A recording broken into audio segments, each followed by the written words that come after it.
di podcast kami. Jadi pada kesempatan kali ini di podcast kali ini kita tuh bakal ngebahas tentang hukum administrasi negara. Mungkin sebelum kita mulai kali ya ke topik tentang hukum administrasi negara dan subtopik lainnya, mungkin kita kenalan dulu kali sambil nanya kabar masing-masing kan.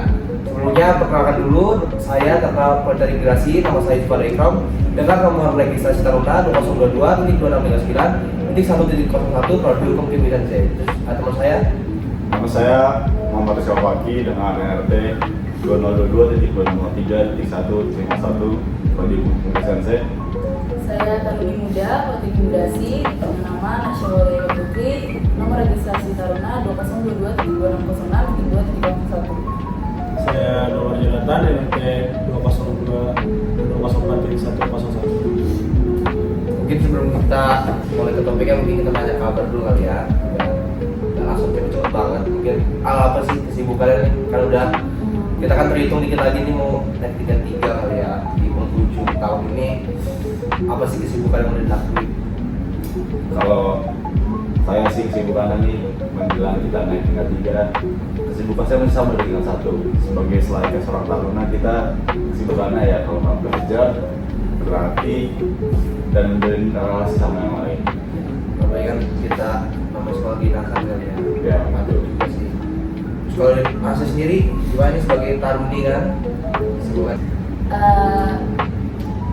Kalau kehidupan saya sendiri yang nggak jauh beda sama taruna-taruna lain, belajar, berlatih, mengikuti arahan pembina dan sebagainya. Tapi untuk akhir-akhir ini karena lagi UAS ya, jadi lebih sering nge-review materi. Terus juga baru aja selesai UAS hari yang pertama, saya agak menantang karena banyak sekali jawaban. Kalau tahu sendiri gimana? Sama saya kurang lebih kayak kita belajar, berarti berdoa supaya dimudahkan karena nomor 33. Cuman ya karena emang lagi minggunya UAS, jadi kita lebih banyak buat belajar. Kalau bisa. Satu pertanyaan buat Nasya nih, gimana nih nasib kehidupan asrama? Soalnya kan kita nih taruna ini udah lama nih kita nggak hidup di asrama. Kayak sedikit rindu lah dengan dinamika asrama. Yang nggak jauh beda sih sama kayak kita asrama dulu. Cuma perbedaannya mungkin karena asrama tahun sekarang itu bareng kehidupannya bareng sama senior tahunnya, jadi banyak dinamika yang terjadi. Lebih disiplin ya, Ya, bahasa halusnya. ya, lebih tertata semua kegiatan. Nah nih kalau Yusuf gimana nih? Saya mau nanya ke moderator Ya, ini. saya ini aja sih. Gimana kesibukan akhir-akhir itu? Ikutin kegiatan di kampus aja, mungkin dari kayak kalau yang lainnya belajar, berarti sama kegiatan pengasuhan lainnya sama aja sih. Sama ya. Mungkin kita lanjut kali ya ke main topik ya, atau topik bahasanya itu kita tuh bakal membahas tentang hukum administrasi negara. Mungkin semua orang tahu hukum administrasi negara itu secara garis besarnya aja. Mungkin orang taunya seluruh kegiatan administratif ataupun seluruh tata cara penyelenggaraan dalam negara. Nah mungkin sendiri pada saat ini saya mau jelasin dulu nih apa sih hukum administrasi negara itu. Secara garis besar hukum administrasi negara itu adalah seluruh proses struktural, seluruh penyelenggaraan baik dalam badan legislatif, eksekutif maupun yudikatif di pemerintah Indonesia. Nah biasanya tuh secara garis besar tuh seluruh kegiatan administratif nih, baik penyelenggaraan hak dan kewajiban maupun tugas-tugas lainnya. Mungkin kita mulai dulu kali dari apa namanya tuh hak dan kewajiban yang punya tindakan dan kewenangan pemerintah sendiri. Tindakan dan kewenangan pemerintah tuh Kalau dari saya sih terkait tindakan dan kewenangan pemerintah, teman-teman tahu nggak sih terkait tindakan dan kewenangan pemerintah apa aja nih yang dapat dilakukan oleh pemerintah yang meliputi terkait kegiatan administrasi? biasanya mungkin kalau kita dengar dengan kewenangan itu mungkin penyusunan, penetapan peraturan mungkin ya. Itu biasanya mungkin orang-orang awam tuh sering dengar gitu tentang kewenangan pemerintah. Teman-teman sering dengar nggak nih kata-kata pelimpahan wewenang?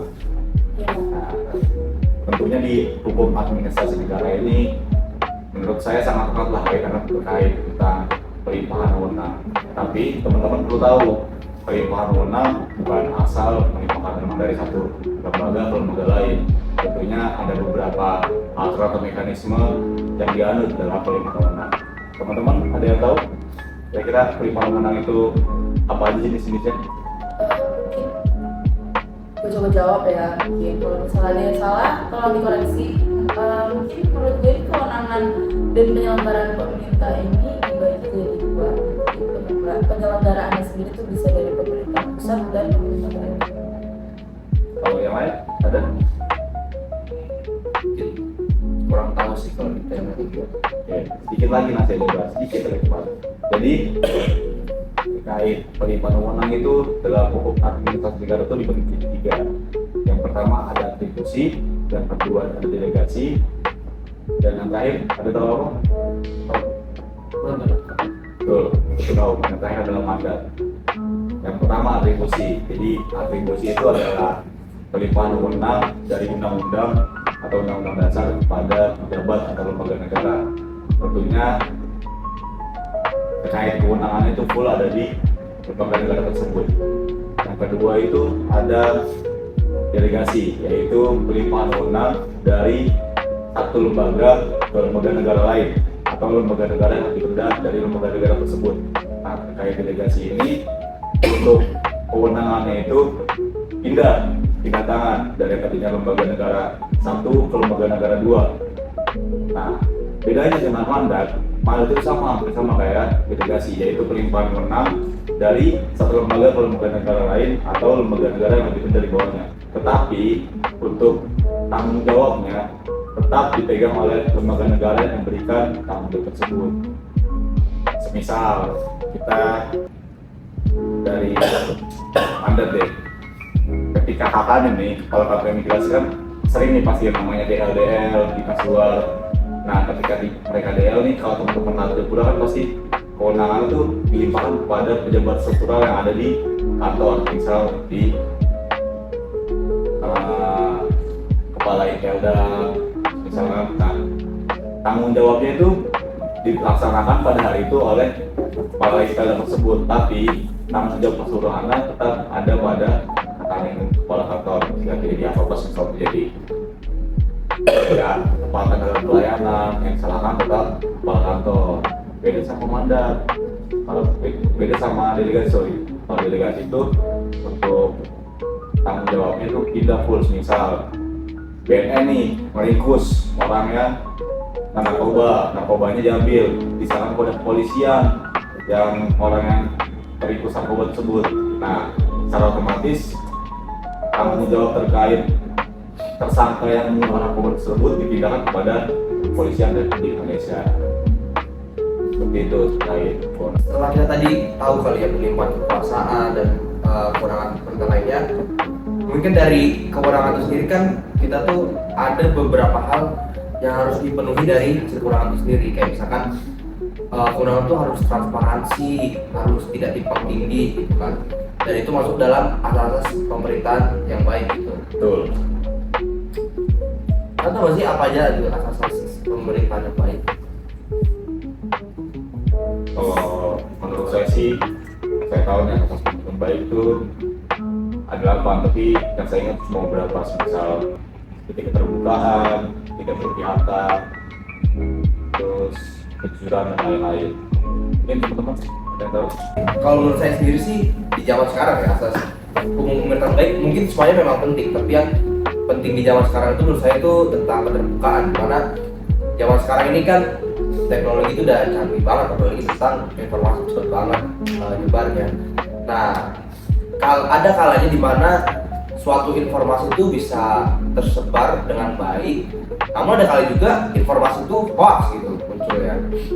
Makanya perlu banget yang namanya keterbukaan, di mana mungkin ya pemerintah tuh perlu adanya konferensi di tiap-tiap kementerian tuh dapat setiap bulan. Misalkan dari Kementerian Ketenagakerjaan dia tuh di konferensinya nyatakan nih gimana statistika pekerja Indonesia gitu kan, salah satu bentuk keterbukaan juga kan. Apalagi kalau misalkan ada pemerintah yang pengen buat peraturan, apalagi tentang kerja maupun peraturan lainnya lah, perlu adanya masukan dari masyarakat. Itu kan bentuk dari keterbukaan juga kepada masyarakat. Jadi wewenang itu terarahnya dua arah, dari pemerintah ke rakyat dan sebaliknya rakyat ke pemerintah juga. Rakyat ke pemerintah sebagai masukan dan pemerintah ke rakyat itu sebagai output ya dari hasil masukan tersebut. Makanya menurut saya itu penting banget sampai keterbukaan itu. Menurut saya sendiri ya, menurut saya itu asas pemerintahan yang baik itu kan saling berkesinambungan ya. Nggak bisa kita ambil salah satu aja itu yang paling penting. Mau gimana pun untuk menjadi suatu pemerintahan yang baik, kita butuh asas-asas lainnya seperti kayak kemanfaatan, dari ketidakberpihakan, netral, kemudian tadi yang disebutkan keterbukaan dan masih banyak lainnya. Tapi menurut saya kalau misalnya diambil untuk yang lebih utama, menurut saya sendiri ya, itu dari asas kemanfaatan, di mana pemerintah tersebut tuh harus melakukan job desk, Tugas makannya. ya tugas dan wewenangnya itu dengan baik dan bisa memberikan manfaat kepada masyarakat secara maksimal. Kali itu sendiri juga masih banyak mendengar lah ya, ini merupakan salah satu implementasi dari asas keterbukaan juga, bahwa pelayanan di imigrasi ini mungkin masih banyak kurangnya dari segi pelayanan yang cepat, kemudian masih banyak informasi yang masih salah diterima oleh masyarakat. Menurut saya kita nggak bisa ngambil salah satu asas untuk menjadi suatu asas yang paling penting gitu aja, karena setiap asas itu berkesinambungan untuk menciptakan suatu pemerintah yang baik. Nah, tapi menurut saya kita ambil dari asas keterbukaan, saya ngambil dari asas kemanfaatan. Ya, yang paling penting itu cuma sekarang ya, paling menunjukkan mungkin ya, Betul. fokus utamanya. Ya betul. Karena menurut saya sendiri, kalau pemerintah tidak melakukan wewenangnya dengan maksimal untuk menciptakan pelayanan yang terbaik untuk masyarakat, maka sama saja. Sedangkan kalau misalnya suatu pemerintah ini sudah terbuka, tapi dengan keterbukaan tersebut tidak melaksanakan wewenang dan segala tugasnya dengan maksimal, maka keterbukaan itu hanya sebuah lalu lalang saja.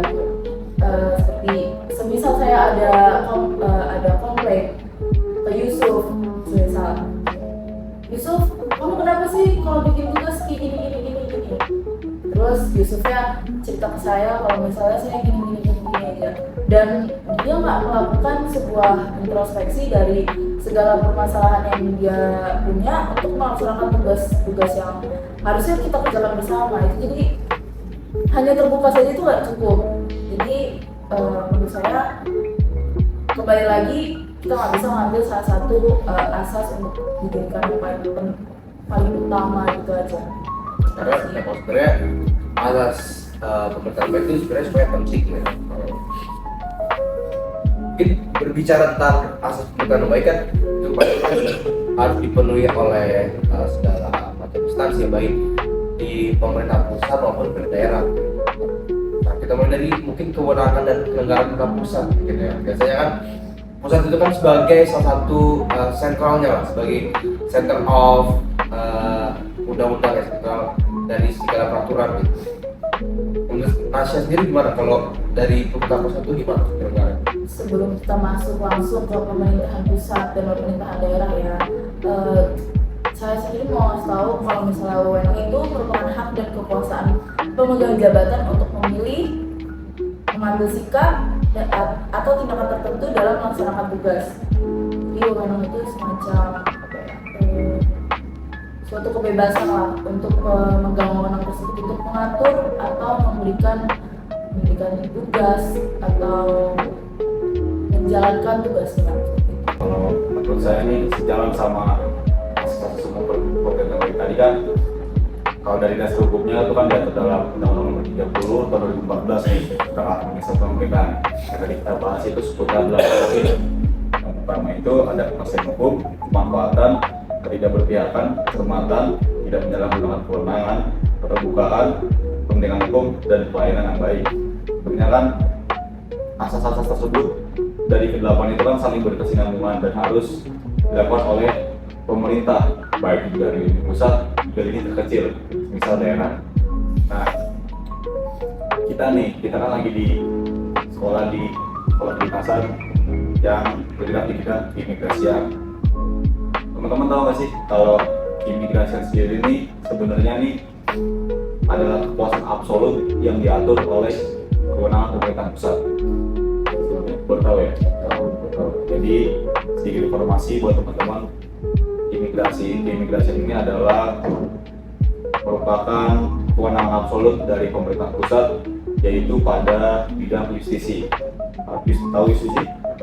Ya, justisi itu adalah cara penegakan hukum yang dilakukan oleh kewenangan pemerintah pusat. Jadi secara garis besar, kewenangan pemerintah pusat nih, misal contohnya di bidang imigrasi itu adalah keimigrasian, dan keimigrasian masuk dalam bidang yaitu justisi. Nah, teman-teman ada tahu kewenangan pemerintah pusat lain apa? Kewenangan pemerintah pusat yang lain selain justisi? Setahu saya ada unsur bisnis. Ya. Jadi kalau nggak salah ada moneter fiskal, lalu agama, pertahanan, keamanan, juga lain. Politik luar negeri. Dan jadi terkait kewenangan dan penyelenggaraan pemerintah pusat itu, hal-hal yang diurus pemerintah pusat itu ada 6. Pertama ada politik luar negeri, 2 fiskal, keamanan, pertahanan, justisi, dan bidang agama. Jadi itu hal-hal dari kewenangan pemerintah pusat yang hanya bisa diatur oleh pemerintah pusat. Pemerintah daerah tidak punya hak untuk mengatur terkait ke-6 bidang tersebut. Beberapa kata apa gitu, kalau kewenangan itu kan sudah beberapa kata sama Nasya itu kewenangan itu kan ada sebagai bentuk kebebasan dalam mengatur, tapi dibalik kata mengatur dan menetapkan itu perlu ada tanggung jawab dari pemerintah sendiri. Tadi udah disebutkan sama teman-teman tuh tentang kewenangan pusat. Nah, ada lagi di bawahnya itu adalah daerah. Jadi daerah itu menerima tugas dari pusat itu sendiri. Biasanya daerah itu ada kepala daerah, bupati, gubernur, dan sebagainya, perangkat pemerintah daerah ini. Dan itu biasanya apa aja sih kewenangan dari pemerintahan pusat daerah? Kalau boleh saya jawab, kewenangannya itu salah satunya itu otonomi daerah, kemudian administrasi daerah, kemudian ada tingkatan pemerintahan. Di mana otonomi daerah ini adalah penyelenggara urusan pemerintah oleh pemerintah daerah dan DPRD menurut asas otonomi dan tugas pembantuan dengan prinsip otonomi seluas-luasnya dalam sistem dan prinsip negara kesatuan Republik Indonesia. Dan administrasi daerah ini itu pemerintah daerah berwenang untuk mengatur dan mengurus sendiri urusan pemerintah menurut asas otonomi dan tugas pembantuan dengan tujuan meningkatkan kesejahteraan masyarakat di daerah masing-masing.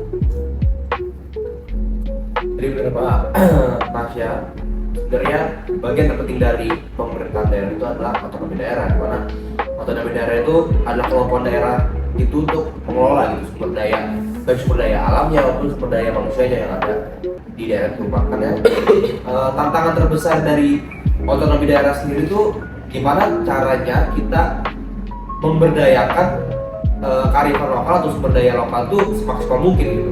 Karena kan terkadang daerah itu memang dia sumber dayanya bagus, sumber kekayaan alamnya bagus, tapi minim adanya operasional, sarana prasarananya, apalagi di daerah yang paling jauh ya, seperti dekat perbatasan kayak di daerah Kalimantan sana maupun di saudara kita yang ada di Papua itu kan sumber daya alam itu besar banget gitu. Tapi balik lagi, kita ini bentuk negara itu adalah kepulauan tapi menganut sistem pemerintahan desentralisasi.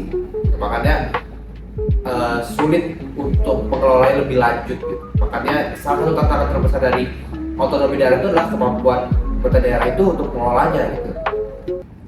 Nah, berkaitan dengan tadi sudah kita bahas tentang pemerintahan itu, pasti kan ada yang namanya perangkat-perangkat dari pemerintah itu yang lebih dasarnya lagi itu aparatur sipil negara.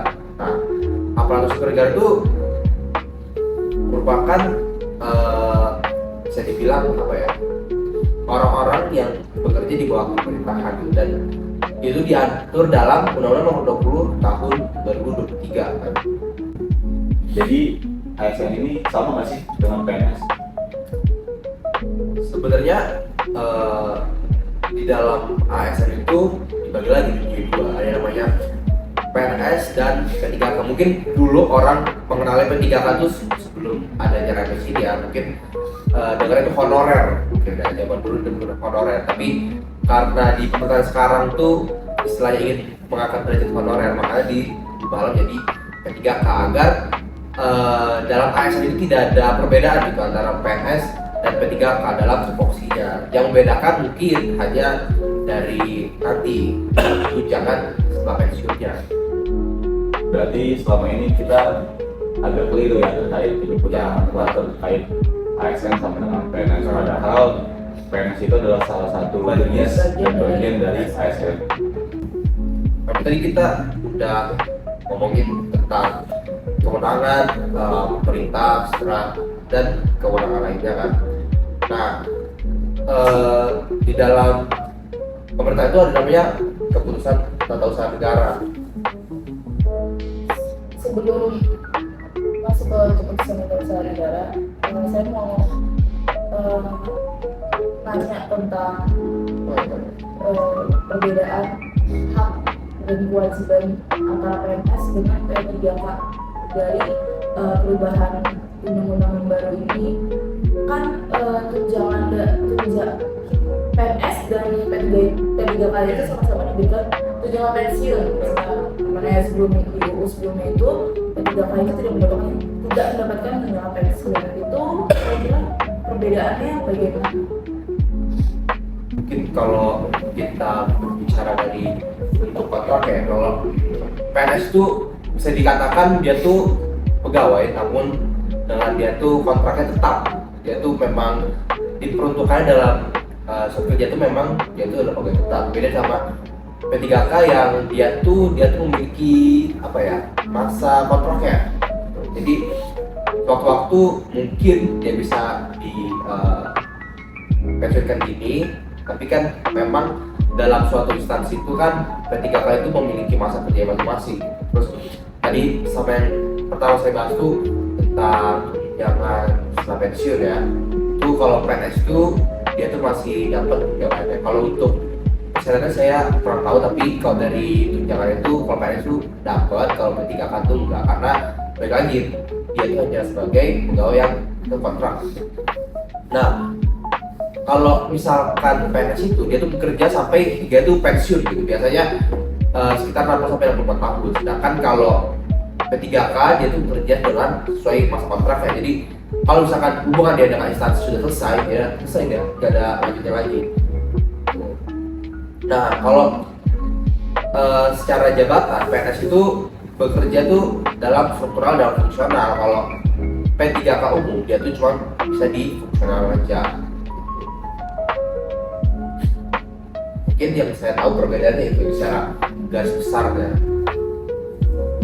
Beranjak dari kewenangan tadi, mungkin kita tuh belajar juga yang namanya keputusan tata usaha negara. Oh iya, saya pernah dengar tuh keputusan tata usaha negara. Dan teman-teman tahu apa sih keputusan tata usaha negara itu? Kalau yang saya baca sih ya, tata usaha negara itu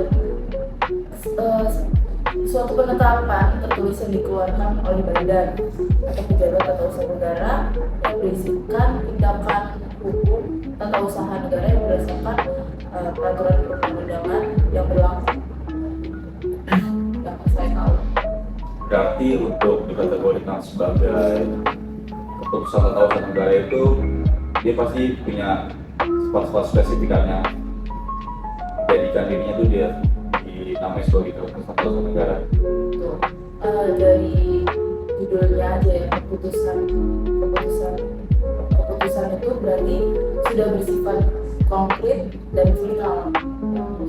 Yang kalau ingin dirubah itu harus melakukan beberapa proses-proses yang panjang sebelum menjadi suatu keputusan.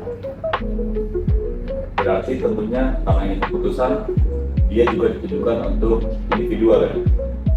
Tuh. Nah, tadi kita udah berbicara nih tentang kewenangan, penyelenggaraan kebijakan dan lain-lain. Nah, tapi dalam pemerintahan itu seringkali ada yang namanya mungkin kesalahan atau kerancuan gitu. Makanya perlu ada namanya diskresi gitu. Jadi ada nggak diskresi? Diskresi.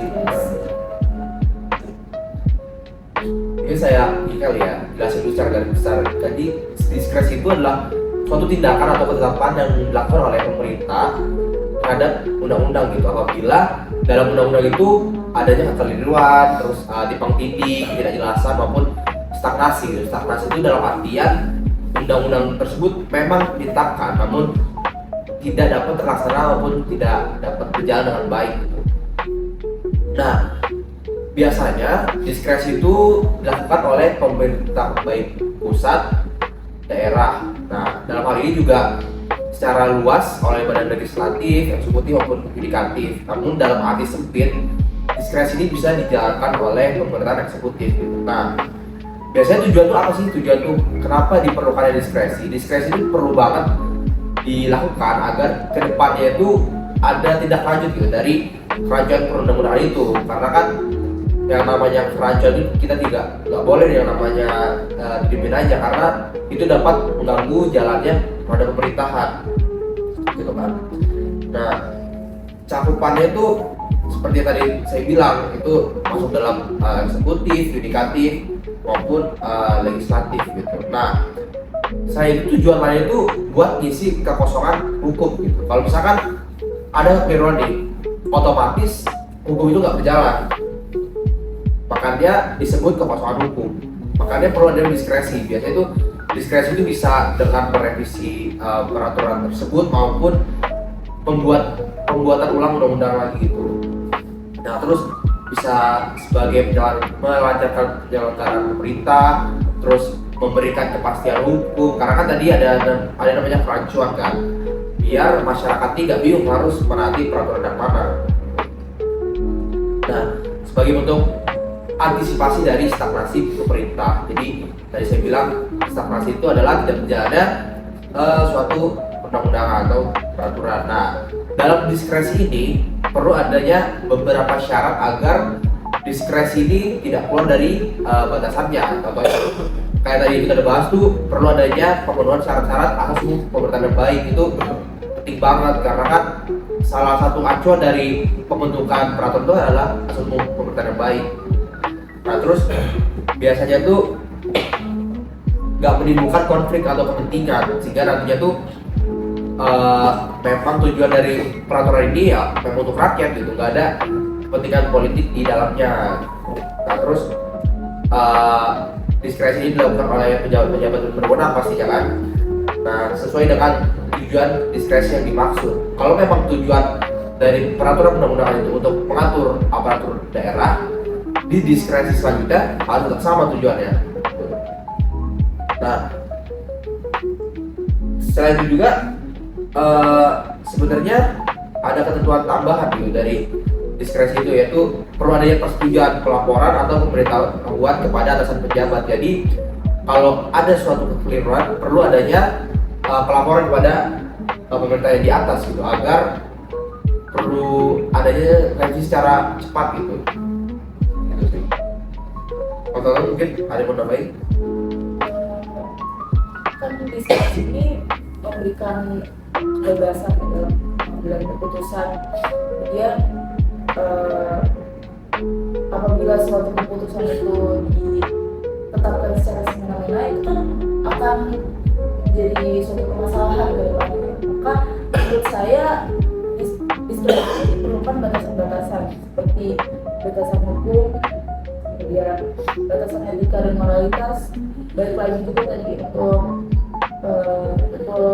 keputusan-keputusan itu juga harus melibatkan asas umum pemerintah yang baik supaya kembali lagi menjadikan keputusan yang memberikan manfaat dan keterbukaan juga, kemudian kembali lagi juga untuk kepentingan masyarakat, kepentingan publik. Penting atau seorang aja karena diskresi ini sifatnya adalah tindakan yang diambil oleh pemerintah yang sedang menjabat karena untuk mencegah stagnasi atau kosongan hukum, karena undang-undang yang masih banyak yang rancu di Indonesia tentunya belum diperlukan batasan-batasan tadi sudah dipaparkan, perlu disandingkan atau ditempel dengan asas pemerintahan yang baik. Selain itu dapat juga untuk diskresi ini diatur di dalam Undang-Undang Nomor 30 Tahun 2014 tentang administrasi pemerintahan yang menegaskan secara jelas terkait apa itu diskresi dan batasan-batasan dalam pengambilan diskresi tersebut. Mungkin selain pelaksanaan diskresi, pemerintah itu juga mengeluarkan perizinan. Perizinan itu undang-undang memang penting, tapi perizinan juga salah satu hal penting di dalam pemerintahan itu kan. Perizinan itu adalah suatu bentuk persetujuan yang diberikan oleh pemerintah, baik badan ataupun lembaga, kepada suatu tindakan. Jadi kalau seseorang ingin melakukan suatu tindakan seperti melakukan usaha maupun masuk dalam mendirikan bangunan, itu perlu adanya izin gitu. Makanya perlu banget yang namanya izin gitu. Nah, sedangkan bedanya izin dan dispensasi itu, kalau dispensasi itu adalah pengecualian yang dilakukan oleh otoritas yang berwenang terhadap suatu persyaratan hukum gitu. Jadi boleh di suatu persyaratan hukum ini tidak dipenuhi asal memang ada urgensi yang penting. Nah, untuk perizinan itu banyak banget bentuknya. Itu bisa dalam bentuk izin usaha gitu kan. Contoh izin usaha itu kayak yang namanya itu izin usaha perdagangan, itu bisa disebut SIUP, ataupun biasanya kalau UMKM itu ada namanya izin namanya IUMK. Nah, terus kalau usaha itu kan juga perlu ada nomor induk, makanya ada namanya FIP, itu salah satu bentuk perizinan juga tuh. Nah, terus ada yang namanya izin trayek, terus izin penggunaan tanah. Kalau masalah pembangunan gedung dan semacam itu banyak banget izin dari itu, mulai dari izin membangunkan gedung itu sendiri, izin kepemilikan tanahnya, ada juga yang namanya izin tentang gangguan gitu. Jadi di dalam pembangunan itu ada nggak sih polusi suaranya itu yang benar-benar mengganggu warga sekitar, itu perlu ada izin tuh. Nah, kalau dalam keimigrasian sendiri itu kita tuh biasanya kenal namanya izin masuk. Izin masuk itu biasanya berupa visa, terus ada juga yang namanya izin tinggal, itu juga masuk dalam bentuk perizinan. Terus ada juga bentuk-bentuk lainnya, kayak misalkan kalau misalkan kita tuh ada warga negara asing yang ingin tinggal tetap di Indonesia, itu ada namanya kitab, kartu izin tinggal tetap. Terus ada re-entry atau izin masuk kembali. Terus ada namanya juga kalau misalkan orang yang melakukan kerjasama secara diplomatik, itu ada namanya bisa izin tinggal diplomatik. Itu kalau dalam keimigrasian.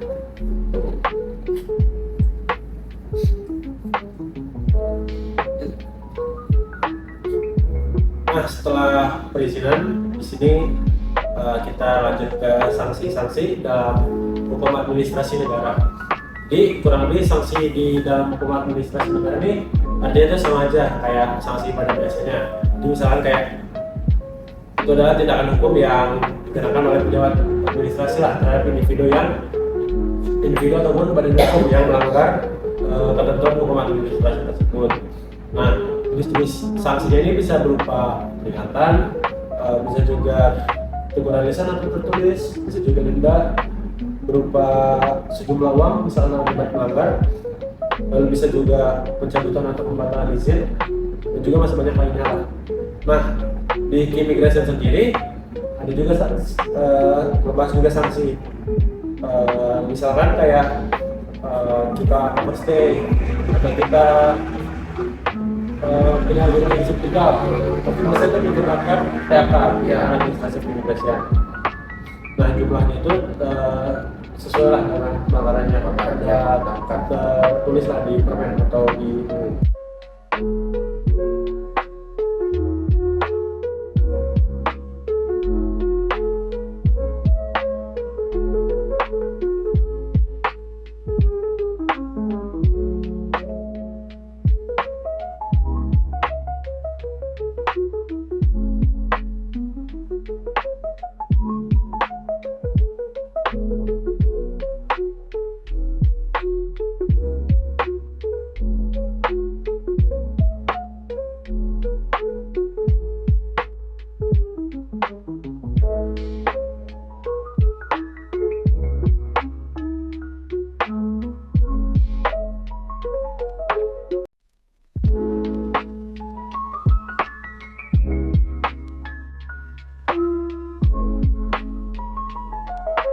Jadi setelah kita bahas sanksi-sanksi, kita geser ke materi terakhir atau pokok pembahasan terakhir, yaitu petun atau peradilan batas negara. Nah, petun ini sendiri itu tuh lembaga peradilan yang memiliki kewenangan untuk menyelesaikan sengketa antara warga negara atau badan hukum dengan pemerintah terkait keputusan atau tindakan administrasi negara. Sengketa ini seringkali timbul dari keputusan yang dianggap merugikan warga negara atau badan hukum. Jadi di petun ini tuh misalkan saya melakukan pelanggaran, terus hukuman yang saya dapat itu di drop out dari konteks yang salah. Nah misalkan saya nggak terima, saya bisa buat di tutur. Nah jadi misalkan keputusan dari direktur tentang perbuatan saya itu salah, jadi yang dibatalkan itu adalah keputusan perbuatan saya, bukan direktur kontek yang terkena imbasnya. Nah, jadi kalau membahas pentingnya petun dalam sistem hukum di Indonesia ini ada banyak. Pertama itu fungsi pengawasan. Nah, petun ini tuh punya peran penting dalam mengawasi agar tindakan administrasi negara tetap dalam koridor hukum, jadi tidak keluar dari koridor. Nah, itu memastikan bahwa setiap keputusan atau tindakan administrasi yang diambil oleh pemerintah tidak dalam kekuasaan dari pemerintah itu sendiri. Lalu ada perlindungan hak warga negara. Petun ini memberikan wadah bagi warga negara atau badan hukum untuk mengajukan gugatan nih bila merasa dirugikan oleh keputusan dari tindakan pemerintah itu sendiri. Ini tuh menciptakan keseimbangan antara kekuasaan dari negara dan juga hak antar individu. Lalu petun ini juga mendukung lalu petun ini mendukung juga good governance atau pemerintahan yang baik. Nah, jadi apa sih maksudnya dia mendukung good governance ini? Itu tuh petun ini menegakkan transparansi, akuntabilitas, dan juga keadilan dalam administrasi publik. Ini adalah bagian dari upaya untuk memastikan bahwa administrasi negara dijalankan dengan benar dan juga adil. Mungkin tadi ada yang bilang apa itu keputusan tata usaha negara atau peradilan tata usaha negara. Jadi gampangnya itu kalau peradilan tata usaha negara itu adalah lembaga dan segala prosesnya. Sedangkan keputusan tata usaha negara itu hasilnya tadi yang seperti yang bilang, kalau misalkan tadi kan studi kasusnya kan misalkan jadi drop out, terus dia ingin gugat kembali. Nah, bentuk gugatan nanti secara resmi itu disebut dengan keputusan tata usaha negara gitu. Jadi sebenarnya dalam hukum administrasi negara itu nggak cuma bahas tentang administrasinya aja, tapi bahas tentang seluk-beluknya dari prosesnya itu sendiri. Jadi nggak cuma perangkatnya aja, perangkat dan tugas wewenangnya, tapi juga gimana sih tantangannya itu, tantangan dalam melakukan prosesnya, bahkan sebelum menetapkannya itu apa ya jadi tantangan terbesarnya gitu. Makanya mempelajari hukum administrasi negara itu bukan hal yang mudah gitu. Jadi perlu adanya pemahaman-pemahaman lebih lanjut itu tentang nggak cuma hukum administrasi negara aja, tapi juga misalkan hukum tata usaha negara, hukum tata negara itu kan berkesinambungan sama hukum administrasi negara. Jadi hukum administrasi negara itu luas banget ya Tuh, mungkin segitu aja isi dari podcast kami. Semoga apa yang kami sampaikan atau apa yang kami bicarakan, pendapat-pendapat kami itu dapat bermanfaat bagi para penonton kami. Mungkin sekian yang dapat kami sampaikan dalam podcast kami ini. Semoga apa yang dibicarakan tuh dapat menjadi pemahaman bagi, khususnya bagi diri kami pribadi, karena kami juga di sini sebagai pelajar juga yang pasti terus menggali informasi, menggali ilmu tentang khususnya hukum administrasi negara, dan juga bagi para penonton nih yang baru mengenal apa itu hukum administrasi negara, mungkin dengan penjelasan kami nih, oh gini sih isi dari hukum administrasi negara itu secara garis besar kayak gini gitu. Terus sub topiknya itu kayak gini gitu. Semoga dapat bermanfaat, mungkin mau disebarin juga ke teman-temannya juga boleh banget. Sekian dapat kami sampaikan, kurang lebihnya mohon maaf. Wassalamualaikum warahmatullahi wabarakatuh.